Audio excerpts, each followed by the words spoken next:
Bonjour à tous. Bonjour. Bonjour à tous. Nous sommes heureux d'être avec vous. Alors, aujourd'hui est un jour spécial, c'est la fête des voisins et nous avons profité de l'occasion pour nous faire connaître dans tout le bourg. Nous avons distribué des invitations dans tous les foyers et espérons que ce soir, des voisins, certains nous ont dit d'ailleurs qu'ils seront présents. C'est l'occasion pour nous de témoigner du Seigneur pendant cette soirée de façon amicale. Et c'est pourquoi nous ne pouvons être avec vous en direct. Nous espérons que toutefois cette vidéo touchera vos cœurs. Nous allons lire ensemble, étudier un petit peu le livre d'Irénée à partir, donc dans le livre 5, à partir du paragraphe 208, concernant tout d'abord la tribulation nécessaire pour les chrétiens qui traverseront la grande tribulation, et ensuite il va être question à la suite donc de l'Antéchrist. Qui est-il? Comment le reconnaître? Nous lisons tout cela et Catherine sera notre lectrice. C'est pourquoi, durant tout ce temps, l'homme modelé au commencement par les mains de Dieu, je veux dire par le Fils et par l'Esprit, devient à l'image et à la ressemblance de Dieu. La paille, c'est-à-dire l'apostasie, est enlevée, tandis que le froment, c'est-à-dire ce qui porte comme fruit la foi en Dieu, est introduit dans le grenier. C'est pourquoi aussi la tribulation est nécessaire à ceux qui sont sauvés, pour que, étant en quelque sorte moulus, puis pétris avec la patience par le Verbe de Dieu, et enfin cuits au four, ils soient aptes au festin du roi. Comme l'a dit quelqu'un des nôtres, condamné aux bêtes à cause du témoignage rendu par lui à Dieu, je suis le froment du Christ, et je suis moulu par les dents des bêtes pour être trouvé un pain pur de Dieu.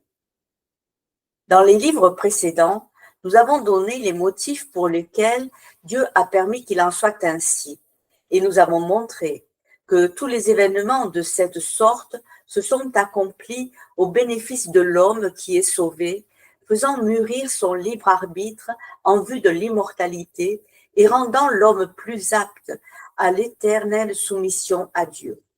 Voilà pourquoi la création est dépensée au bénéfice de l'homme, car ce n'est pas l'homme qui a été fait pour elle, mais elle pour l'homme.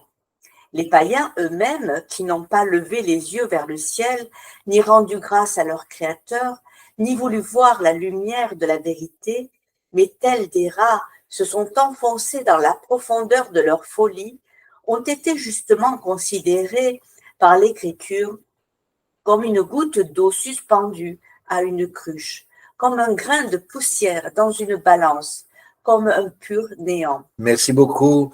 Nous voyons donc dans cette lecture comment Irénée nous dit, contrairement à l'enseignement de certains, que ce n'est pas les saints qui sont enlevés les premiers, mais que c'est la paille, c'est-à-dire l'apostasie qui est enlevée, alors que le froment, lui, au contraire, demeurera dans les greniers, étant introduit dans les greniers, nous dit Irénée. Oui. Et il insiste bien sur le fait que la tribulation est nécessaire à ceux qui sont sauvés. Et il montre pourquoi. Parce que cette tribulation, c'est un petit peu comme si ces grains étaient moulus, pétris, écrasés. Oui, ces pressions de la persécution ou de la tribulation qu'ont passé tous nos frères depuis le départ de notre Seigneur jusqu'à aujourd'hui est nécessaire pour chacun d'entre nous parce que l'épreuve est comparable à un feu. Et c'est pour ça que Irénée dit, ils sont cuits au four. Parce que ce feu de l'épreuve, eh bien, fait d'eux des pains parfaits pour être offerts au Seigneur. Voilà, donc pour résumer, oui, la tribulation est nécessaire aux chrétiens. Oui, la tribulation, le chrétien va traverser la tribulation et l'enlèvement, c'est l'enlèvement, l'arrachement de la méchanceté et non pas l'enlèvement de l'Église, enlèvement qui, lui, au sens propre pour parler de l'Église aura lieu à un autre moment, mais surtout pas avant la tribulation. Nous lisons à partir du 210. Ils sont utiles aux justes autant que la tige est utile pour la croissance du blé et la paille pour la combustion en vue du travail de l'or. Et c'est pourquoi, à la fin, lorsque l'Église sera enlevée d'un seul coup d'ici-bas, il y aura, est-il dit, une tribulation telle qu'il n'y en a pas eu depuis le commencement et qu'il n'y en aura plus. Car ce sera le dernier combat des justes où les vainqueurs seront couronnés de l'incorruptibilité. C'est pourquoi aussi, dans la bête qui doit venir, aura lieu la réunion de toute l'iniquité et toute tromperie, afin que toute la puissance de l'apostasie, ayant conflué vers elle et s'étant ramassée en elle, soit jetée dans la fournaise de feu. C'est donc à juste titre que le nom de la bête aura le chiffre 666, réunissant en lui tout le mélange de mal qui se déchaîna avant le déluge par suite de l'apostasie des anges, car Noé avait 600 ans lorsque le déluge survint sur la terre et anéantit les êtres vivants de la terre, à cause de la génération perverse du temps de Noé, réunissant aussi toute l'erreur idolatrique postérieure au déluge et le meurtre des prophètes et le supplice du feu infligé aux justes, car la statue dressée par Nabuchodonosor avait 60 coudées de hauteur et 6 coudées de largeur, et c'est pour avoir refusé de l'adorer qu'Ananias, Azaria et Misaël furent jetés dans la fournaise de feu, prophétisant par cela même qu'il leur arrivait l'épreuve du feu que subiront les justes à la fin des temps. Toute cette statue a été en effet une préfiguration de l'avènement de celui qui prétendra se faire adorer lui seul par tous les hommes sans exception. Ainsi donc, les 600 ans de Noé, au temps de qui le déluge eut lieu à cause de l'apostasie, et le nombre des coudées de la statue à cause de laquelle les justes furent jetés dans la fournaise de feu, signifie le chiffre du nom de l'homme en lequel sera réunie toute l'apostasie, l'injustice, l'iniquité, la fausse prophétie et la tromperie de 6000 ans, à cause de quoi surviendra le déluge de feu. Merci beaucoup. Nous voyons donc que c'est à la fin, et à la fin seulement, que l'Église sera enlevée après la grande tribulation. Comme nous le dit Irénée, l'Église alors sera enlevée d'un seul coup, et comme le dit Matthieu 24-21, il y aura à ce moment-là une tribulation telle qu'il n'y en a pas eu depuis le commencement et qu'il n'y en aura plus. Alors, pour que les choses soient claires, il continue en disant cette tribulation sera le dernier combat des justes où les vainqueurs seront couronnés de l'incorruptibilité. Autrement dit, l'enlèvement aura bien lieu après le dernier combat des justes, obligatoirement. Oui, il ne faut pas mal comprendre ce passage d'Irénée, parce qu'il insiste bien sur le fait que les chrétiens doivent endurer ce combat et que sans combat, il n'y a pas de victoire, et sans victoire, il n'y a pas de couronne. Il est évident que ces justes doivent passer ce temps pour être couronnés. Et Irénée nous dit, c'est donc à juste titre que la bête qui doit venir, c'est-à-dire l'antéchrist, n'est-ce pas, portera le nom de 666, rappelant les 600 ans de la vie de Noé et réunissant l'apostasie idolâtrique qui, depuis le commencement des temps, c'est-à-dire depuis 6000 ans, va couvrir la terre. Et c'est intéressant aussi de voir qu'il nous prend cet exemple de Ananias, Azaria et Misaël qui furent jetés dans la fournaise de feu, cette fournaise de feu représentant la tribulation, une tribulation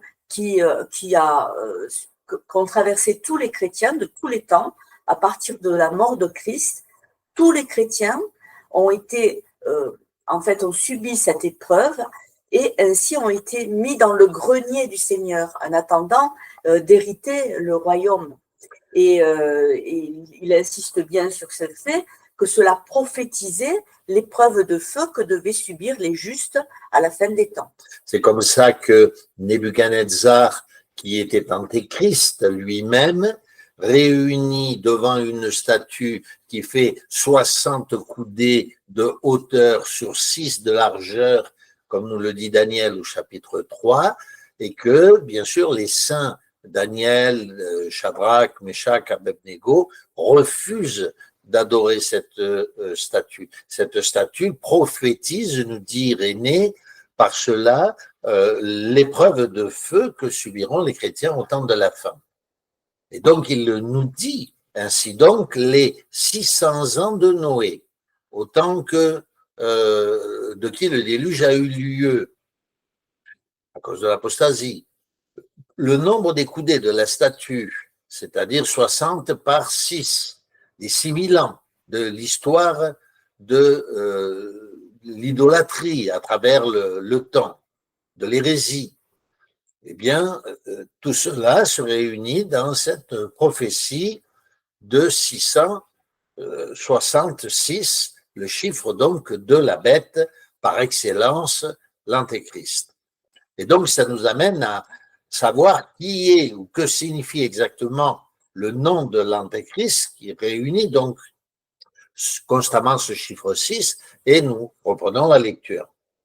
S'il en est ainsi, si ce chiffre figure sur toutes les copies se recommandant par leur ancienneté, si ceux qui ont vu Jean de leurs yeux attestent, et si la raison nous enseigne que le chiffre du nom de la bête, compté à la manière des Grecs, à l'aide des lettres que contient ce nom, est de 666, c'est-à-dire comporte un nombre de dizaines égal à celui des centaines et un nombre de centaines égal à celui des unités.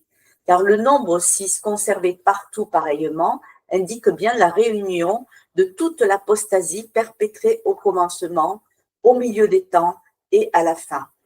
Je ne sais comment certains ont pu se fourvoyer sous l'impulsion d'une opinion particulière et répudier le nombre médian, retrachant de celui-ci 50 unités et ne voulant qu'une dizaine au lieu de 6. Sans doute y a-t-il là une erreur de scribe, telle qu'il s'en produit couramment du fait que les chiffres sont écrits aussi au moyen de lettres, car la lettre psi, 60, s'étend facilement de manière à former un iota, 10. Certains ont ensuite accepté le nouveau nombre sans plus ample quand même.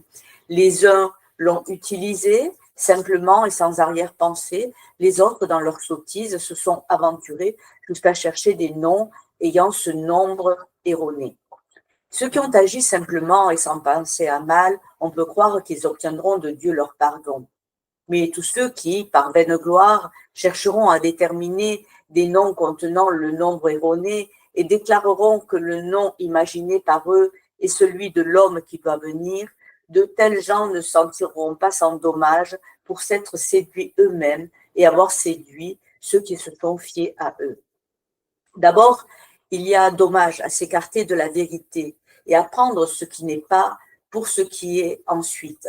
S'il est vrai que quiconque ajoute ou retranche à l'écriture subira un châtiment exemplaire, celui-ci frappera inéluctablement un homme de cette sorte. Un autre danger encore et non négligeable menace ceux qui s'imaginent faussement savoir le nom de l'antéchrist. Si ceux-ci opinent pour un nom et que cela vienne avec un autre, ils seront aisément séduits par lui, du fait qu'ils ne croiront pas encore présent celui dont il leur faudrait se garder. De tels hommes doivent donc réapprendre et revenir au vrai chiffre du nom de l'antéchrist, s'ils ne veulent pas être mis au rang des faux prophètes. Merci beaucoup. Alors ici, nous entrons donc dans le vif du sujet, du chiffre, du nom de l'antéchrist et donc de sa signification. Donc Irénée nous fait comprendre tout d'abord que l'on doit servir du calendrier grec pour en calculer le chiffre et que ce chiffre est bien de 666, c'est-à-dire 3 6 l'un à la suite des autres. À cette époque-là, déjà, de faux raisonnements couraient, et notamment une erreur concernant ce chiffre. Certains disaient, et même certains chrétiens disaient, ce n'est pas 666, mais 656. Irénée nous montre à quel point l'erreur peut nous entraîner dans de faux raisonnements, soit involontairement, soit malheureusement volontairement, et que d'une manière ou d'une autre, nous devons faire attention à ne pas nous tromper, parce que sinon, nous pourrions bien entendu en supporter les conséquences. Oui. Et il dit d'ailleurs que tout faux raisonnement n'est pas innocent. Il faut vraiment faire attention à ce que nous disons et rester dans la véracité de l'écriture. Voilà, aujourd'hui encore, certains veulent connaître le nom de l'Antéchrist. Irénée nous met en garde d'ailleurs contre ceux qui voudraient trouver un nom à l'Antéchrist. D'autres noms nous ont été proposés. On nous a proposé par exemple le nom de Hitler qui pourrait sur le calendrier occidental correspondre au chiffre 666. Mais si Hitler a été un Antéchrist, il y en a d'autres qui correspondraient au chiffre 666, mais il ne s'agit pas de l'Antéchrist final. L'Antéchrist final, son nom est caché dans ce chiffre 666 et nous devons faire très attention parce que si notre raisonnement est faux, nous pourrions attendre un Antéchrist qui porte nom qui n'est pas celui qui est annoncé par l'Écriture. Et nous pourrions induire d'autres, bien sûr, dans cette même erreur. Irénée nous dit d'ailleurs que ça pourrait être un danger qui ne serait pas des moindres, c'est que ceux qui s'imaginent faussement connaître ou savoir le nom de l'Antéchrist, qu'ils opineraient pour un nom et que celui-là, que l'Antéchrist vienne avec un autre nom, eh bien, il pourrait être séduit par cet Antéchrist et du coup ne pas croire au nom véritable de l'Antéchrist comme nous venons de le dire. Nous lisons le verset suivant, le paragraphe suivant. Puis, connaissant de façon sûre le chiffre indiqué par l'Écriture, c'est-à-dire 666, qu'ils attendent d'abord la division du royaume entre les 10 rois.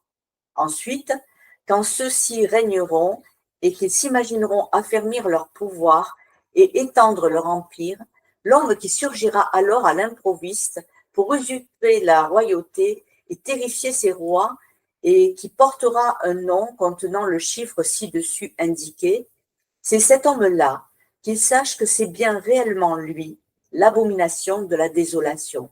C'est cela même que dit l'apôtre. Quand ils diront paix et sécurité, c'est alors qu'une ruine soudaine fondra sur eux. De son côté, Jérémie, non content de souligner la soudaineté de sa venue, avait fait connaître la tribu d'où il sortirait. Depuis Dan, nous entendrons le bruit de la course de ses chevaux, au bruit du hennissement de ses coursiers. Toute la terre sera épouvantée. Et il viendra, et il dévorera la terre, et ce qu'elle renferme, la ville, et ceux qui l'habitent. C'est pour cette raison que la tribu de Dan n'est pas comptée dans la révélation parmi celles qui sont sauvées. Il est donc plus sûr et moins dangereux d'attendre l'accomplissement de cette prophétie que de se livrer à des recherches et de conjecturer les premiers noms venus, car on peut trouver un grand nombre de noms ayant le chiffre que nous avons dit. Et le problème n'en demeurera pas moins posé. En effet, si l'on trouve beaucoup de noms ayant ce chiffre, on se demandera quel est celui d'entre eux que portera l'homme qui doit venir. Alors nous arrêtons la lecture et nous raisonnons sur ce que nous dit Irénée. Ce qu'il nous dit, c'est que il faut être patient. Il ne faut pas essayer de conjecturer des choses, un avenir éventuellement que nous ne connaissons pas, parce que comme il nous le dit et comme nous l'avons dit précédemment, il est évident qu'il y a beaucoup de noms, comme le nom que nous avons cité de Hitler, qui peuvent aboutir à ce chiffre de 666. Donc nous pourrions facilement nous tromper, et non seulement nous tromper, mais induire en erreur ceux qui nous écouteraient. Donc c'est pourquoi Irénée nous dit, il vaut mieux d'abord attendre, à l'époque d'Irénée, nous rappelons que nous sommes tout à fait à l'aube de la naissance de l'Empire romain, il nous dit, attendons d'abord la division du royaume entre les 10 rois, et puis après il nous dit, de toute manière, attendons que les choses soient réalisées plutôt que de conjecturer. Et il montre bien aussi l'arrivée de cet antéchrist. Il est dit qu'il surgira à l'improviste pour usurper la royauté et s'établir finalement en dictateur, pour ainsi dire, puisqu'il va terrifier tous les rois qui seront présents, et il sera vraiment cette abomination de la désolation dont le Christ a parlé. Et il montre les événements qui doivent se produire, comme le dit saint Paul, ils diront paix et sécurité, et une ruine soudaine les atteindra. Donc il a donné aussi un détail concernant cet antéchrist qui doit venir de la tribu de Dan. Alors bien sûr, comment ça va se réaliser, cette prophétie de Jérémie, comme on dit, Dieu seul le sait. Mais il nous faut attendre de voir cette prophétie s'accomplir au lieu de spéculer. Voilà. Donc, ici, Irénée cite une prophétie de l'apôtre Paul consignée dans 1 Thessaloniciens chapitre 5 verset 3. Quand ils diront paix et sécurité, c'est alors qu'une ruine soudaine fondra sur eux. Alors faisons bien attention, une ruine soudaine au calcul de Dieu, bien entendu. Ça ne signifie pas que pas plus tôt ils annonceront paix et sécurité que la semaine d'après ou le mois d'après ou peut-être l'année ou le jour même ou l'année d'après, ça y est, la ruine s'abattra soudain sur eux. Le temps de Dieu n'est pas le nôtre, bien entendu, il est beaucoup plus étendu que le nôtre qui avons une vie si éphémère. Rappelons-nous d'ailleurs que après la guerre de 1945 a été créée l'organisation, l'ONU, voilà, Organisation des Nations Unies. Voilà.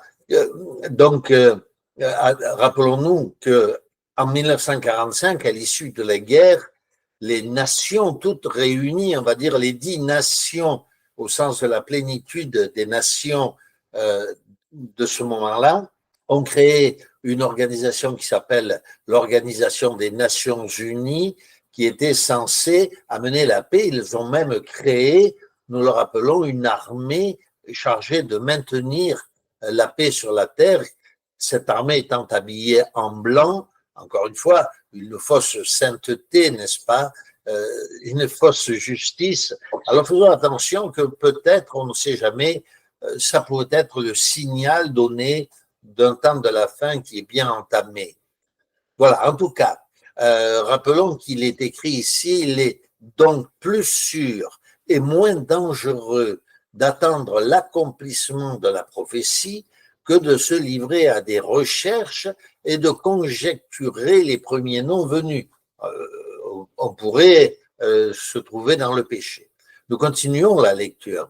Ce n'est pas faute donc de nom ayant le chiffre du nom de l'Antéchrist que nous parlons de la sorte, mais par crainte de Dieu et par zèle de la vérité, car le mot euantas, florissant, par exemple, possède bien le chiffre cherché, mais nous n'affirmons rien à son sujet pour autant. Le mot latinos, latin, a également le chiffre de 666 et il est tout à fait digne de créance puisque le dernier royaume possède précisément ce nom, car ce sont les latins qui dominent en ce moment. Cependant, nous ne nous ferons pas gloire de ce mot. Le mot titan, titan en français, en écrivant à la première syllabe avec 2 voyelles, l'epsilon et le iota, et de tous ceux qui se rencontrent chez nous, le plus digne de créance. En effet, il possède le chiffre que nous avons dit et se compose de 6 lettres, chaque syllabe étant constituée par 3 lettres. C'est un nom ancien et exceptionnel, car aucun de nos rois ne s'est appelé Titan et aucune des idoles publiquement adorées chez les Grecs et les barbares ne possèdent ce nom. Ce nom passe même pour divin auprès de beaucoup, au point que le soleil est appelé Titan par ceux qui dominent en ce moment. Ce nom contient encore l'évocation d'un châtiment et d'un vengeur. Et c'est un fait que l'Antéchrist affectera de venger les victimes de mauvais traitements. Surtout, enfin, c'est un nom digne d'un roi et plus encore d'un tyran. Ainsi, le nom de Titan possède assez de probabilités pour nous permettre de conclure, à partir d'indices nombreux, qui pourrait fort bien être celui de l'homme qui doit venir. Cependant, nous ne risquerons pas notre fortune sur lui, ni ne déclarerons péremptoirement que l'Antéchrist portera ce nom-là, sachant que si son nom avait dû être ouvertement proclamé dès à présent, il aurait été dit par celui qui a vu la révélation, car il n'y a pas très longtemps que celui-ci a été vu, mais cela s'est passé presque au temps de notre génération, vers la fin du règne de Domitien. Ainsi, Irénée donc va traduire quelques noms, comme par exemple le terme français florissant, Antas, qui porte lui aussi ce chiffre 666, ou encore Latinos, qui porte aussi le chiffre 666.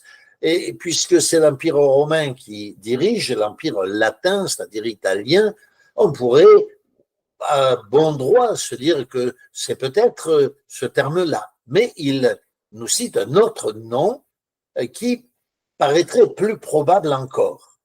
Oui, il cite le nom de Titan. En fait, on voit que dans tous ces noms, le calcul de 666 apparaît. Mais il dit, même si le nom de Titan paraît judicieux, parce qu'effectivement, on comprend que ce nom de Titan revêt l'aspect de tyran, un aspect de tyran qui sera vraiment celui de l'Antéchrist, qui se révélera être un dictateur, un tyran de première. Et effectivement, on pourrait spéculer sur ce nom. Mais il dit, comme il le dit clairement, je ne risquerai pas ma fortune sur cette déclaration. Donc, bien sûr, il ne nous appartient pas d'avancer un nom et de dire, voilà, c'est lui l'Antéchrist, c'est lui qui va être ce tyran. Il faut attendre que la prophétie se réalise et les choses seront très claires quand la prophétie se réalisera. Parce qu'il ne faut pas oublier que, par exemple, quand les apôtres qui connaissaient très bien les prophéties, c'est seulement quand la prophétie s'est accomplie qu'ils ont dit, ils se souvinrent de cette prophétie et que maintenant, ils la voyaient sous leurs yeux s'accomplir. Voilà, donc comme il a été dit, il est évident que Irénée nous demande d'être extrêmement prudent, de ne pas devenir dogmatique sur un nom qui nous plairait ou sur un autre, d'attendre l'accomplissement de la prophétie avant d'en obtenir la certitude. Néanmoins, il nous explique que le nom de Titan pourrait être intéressant. Et quand on connaît la qualité d'Irénée, on sait qu'il ne parle pas pour rien. D'ailleurs, c'est un point intéressant sur ce terme Titan, Titan qui, comme nous le disons, signifie au-dessus, le Titan, c'est le géant, n'est-ce pas? Qui nous rappelle d'ailleurs que le diable se présente systématiquement sous la forme d'un géant, comme ce fut le cas de Goliath, par exemple, ou encore des titans qui dirigeaient la terre d'Israël avant que n'entrent les Israélites en Égypte, les fameux Anakim. De la même manière, Titan est un nom qui sonne un peu comme une divinité qui s'opposerait à Dieu. Donc, on pourrait effectivement, à partir de ces éléments, se poser des questions. D'autres points qui pourraient attirer notre attention en ce qui nous concerne, rappelez-vous, le Titanic, ce bateau qui était tellement colossal que même Dieu, nous disait le constructeur, s'il avait voulu le couler, n'aurait pas pu le couler et qui pourtant a été coulé dès sa première sortie. Et d'autres choses encore plus spectaculaires, c'est que un sous-marin a été créé récemment pour aller à la recherche dans les eaux si profondes du Titanic, et que même ce sous-marin, qui portait lui aussi le nom de Titan, a été coulé. Alors, est-ce que le Seigneur pourrait se trouver derrière ce mot, ce terme, pour nous aviser, nous avertir? Bien sûr, nous ne conjecturons pas plus que Irénée sur ces questions, nous retenons juste la pensée. Nous lisons les... Il y a peut-être aussi Oui.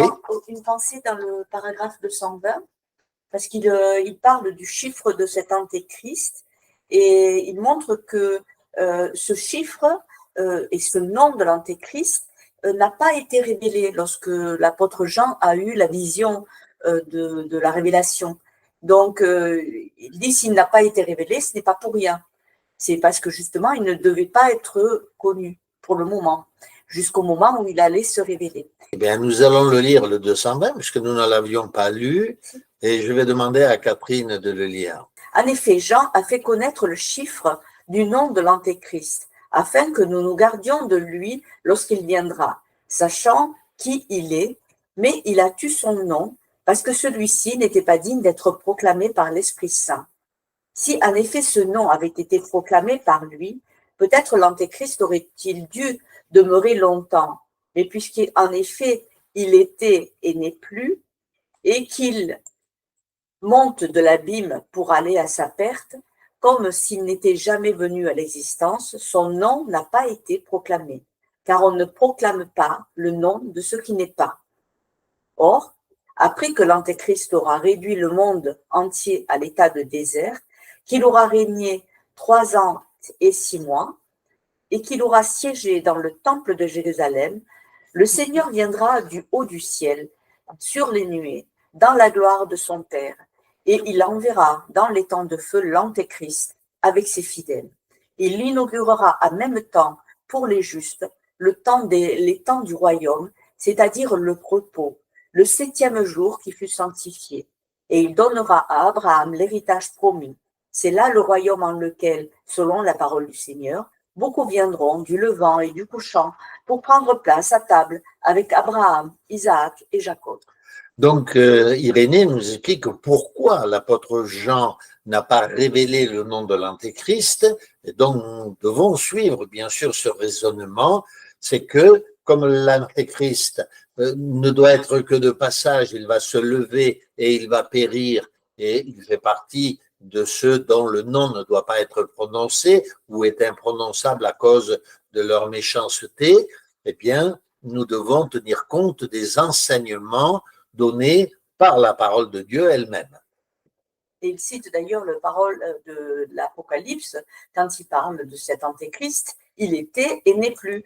Donc il est tellement éphémère aux yeux de Dieu que son nom n'est même pas mentionné, d'abord parce qu'il n'en est pas digne, effectivement.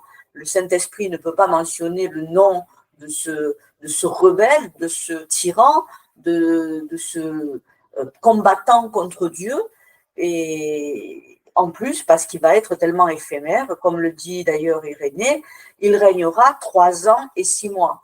Alors on n'est pas dans les 7 ans que certains annoncent, il est dit 3 ans et 6 mois.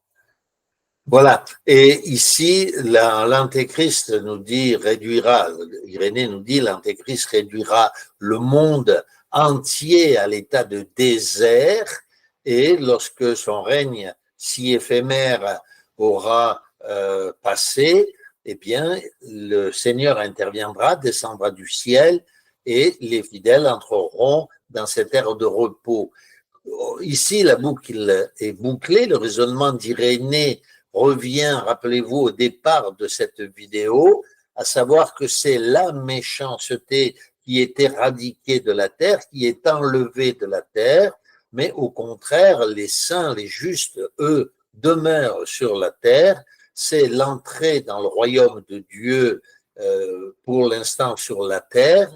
C'est l'inauguration du temps où les justes entreront dans le repos le 7e jour, avant bien sûr de pouvoir ensuite accéder aux cieux. Il y avait aussi cette pensée qui était intéressante d'Irénée concernant cet Antéchrist. Il dit que déjà qu'il régnera 3 ans et 6 mois, mais il aura aussi siégé dans le temple de Jérusalem.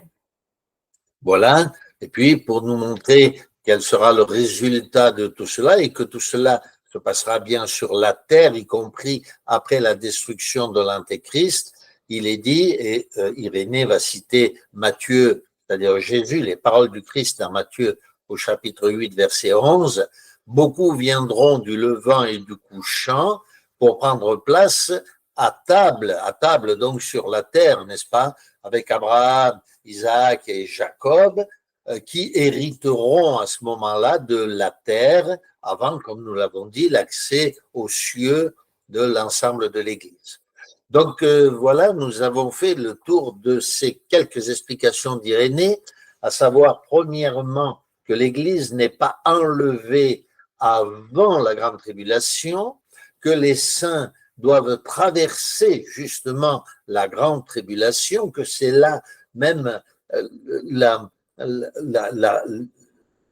le combat qui permet d'obtenir la victoire et que cette victoire va avoir lieu contre l'Antéchrist.